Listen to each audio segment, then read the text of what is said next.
Hello guys, gawin nyo to para hindi madaling maglobat ang ating mga cellphone at para maiwasan ang mga notification na pumapasok sa ating mga cellphone.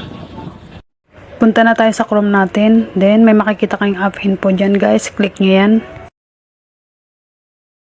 Click natin yung manage notification.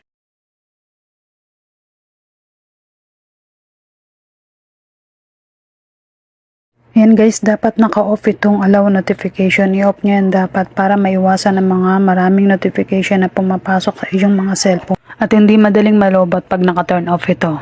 I-open na natin ang ating Chrome. Click mo. Tapos yung tatlong dot sa taas guys, i-click mo yan.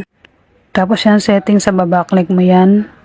Tapos yung password manager guys, click mo rin. Scroll up mo, tapos hanapin mo yung site settings. Site settings, click mo.